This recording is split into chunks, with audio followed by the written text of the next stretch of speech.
guys, good evening and welcome to another episode of Let's Talk Skincare. Tonight we're going to be talking about cleansers and how you can choose the cleanser depending on your skin type.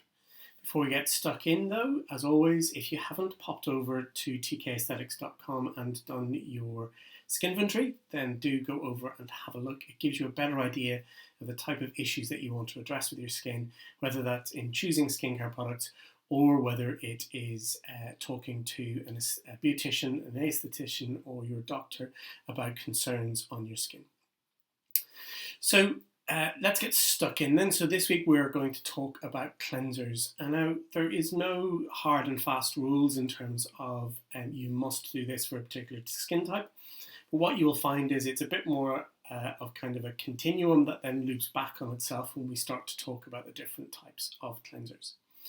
So one of the important things that I always stress is that you have to pick something that's going to work for you and your lifestyle, and that is quite important. There's no point in buying a cleanser that you're not going to use or that's going to sit on the side and not use properly. When we look at the shelves of cleansers, it's often difficult to try and work out which ones are meant for which skin type and which one is going to be the best one suited for your skin. So let's kick off then with talking about dry skin. Okay, so dry skin, as we said, is a skin type. Okay, so that's traditionally what it's thought as. There is a video specifically on dry and dehydrated skin, and if you want to check that out, then you can do on YouTube or here on Facebook. So dry skin is characterized really by rough, flaky skin that is lacking in oils mostly. Now that can mean that sometimes it's a bit red and it's a bit inflamed and a bit angry because it's more susceptible to damage. So what we want to do with dry skin is to choose cleansers that have a relatively high or high in oils. And they generally are things like your cream cleansers, your milks and your lotions. Okay, now they're all emulsions, so that means that there are some oils in there that will help to soothe the skin and help to improve the skin texture, as well as some of the cleansing products which are called surfactants, which basically help to remove the dirt and grease of the day. They also contain water, and so they can help to hydrate the skin. You also then suitable for dry skins are some of the cleansers that you have micelles in. Now micelles are small little collections of oils that are suspended in a solution. Oil is pretty good at taking makeup off for the ladies, and so they're marketed often as being a makeup sort of remover. But they are quite good for dry skin as well because the oils in it don't pull the oils from the skin and dry out the skin even further. So the aim of cleansers with dry skin is to restore and smooth the skin. And that's kind of the most important thing. If we move on then to normal skin. So normal skin, you by all means can use the creams and the lotions and the micellar cleansers. Okay, they've got oils in, there's no harm in that, and so there's a little bit of an overlap. Moving in though, sort of the ones that are specifically designed for normal skin would be your washes and your gels and things like that.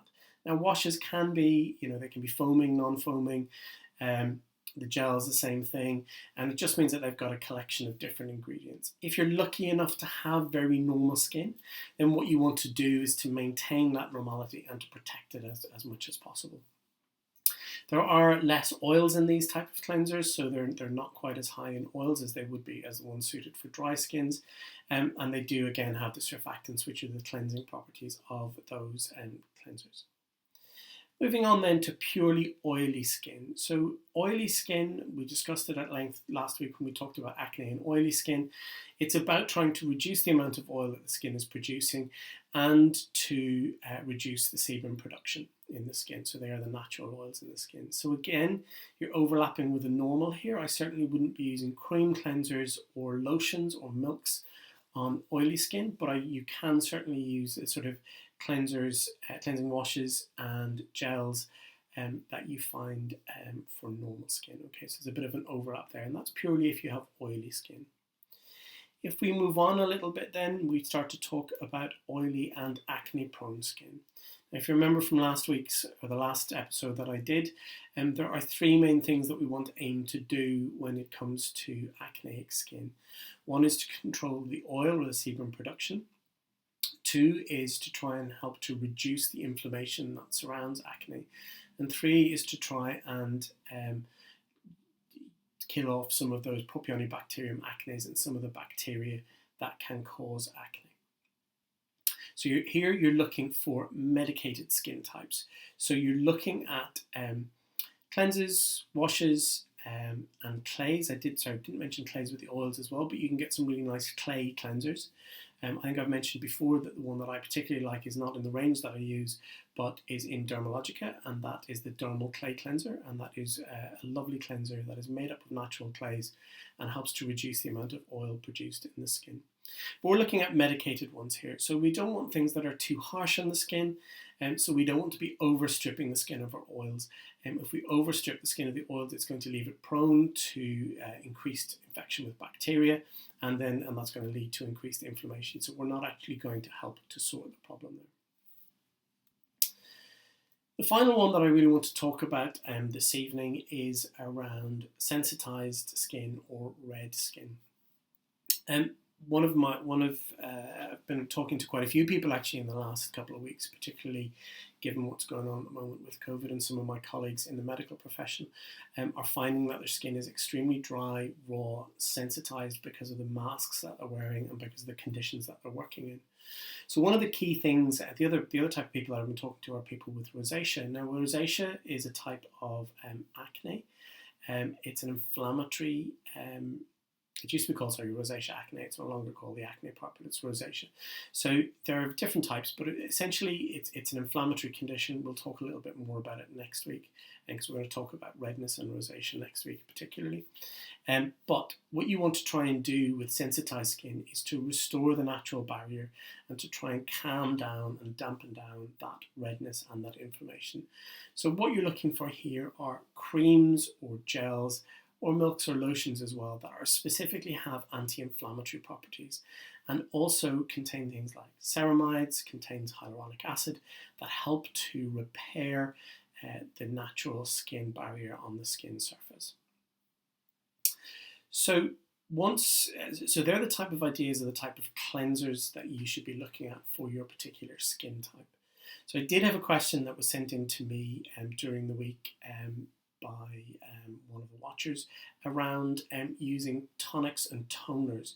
So the use of tonics and toners. So in the good old days, before sort of cosmetology has come on so much, the idea behind a toner was usually to remove the cleanser that had been used. So the cleansers that were being used in way back when would have been very heavily oil-based, and you would have required an astringent, so you would have required an alcohol-based or very acidic toner to remove the residue of the cleanser before you put on some type of moisturizer. These days, though, toners and lotion and toners and tonics are very much geared towards addressing specific problems with the skin. So rather than stripping the skin again, they are usually formulated to help to add in an extra step and an extra nourishment to the skin. So providing you're using a toner or a tonic that is suited to your skin type, then there shouldn't be any problems with that. As I said when we talked about at the very beginning, when we talked about good skincare routine, I don't feel that a toner is necessary for a good skincare routine, but it certainly can be added in as an additional step to help to improve things. If your skin is very sensitized or is very, very dry, then I would probably avoid using a toner or a tonic until you get it settled down and until it's a little bit more on an even keel, particularly if you're suffering from the redness. So that's it, and that's all I have today. It's a very short one today on cleansers. Next week, as I said, I'm going to specifically talk about redness and rosacea and skins that cause redness in the skin and how we can help to combat those and how we can help to dampen those down using the skincare products. If you have missed any of the Let's Talk Skincare episodes, then they are available to watch again, either on the YouTube channel, search for The Makeup Medic, or here on my Facebook page, and do have a look. And if you have any questions, then please do feel free to message them through to me. If there are any questions from anyone, I will take them now. Oh, that's fine. So no questions this week. If you do have questions, as I said, you can send them through to me afterwards. If you're interested in having a one-on-one consultation, so it's a free 30-minute consultation, I'll take you through some of your skincare concerns and be able to recommend some products that might well help during this lockdown period when you can't get to your normal skincare therapist. So once again, if you've enjoyed it, then please do like and share. And I look forward to seeing you next week when we will be talking about redness and rosacea and skin conditions that cause reddening of the skin. Look forward to seeing you then.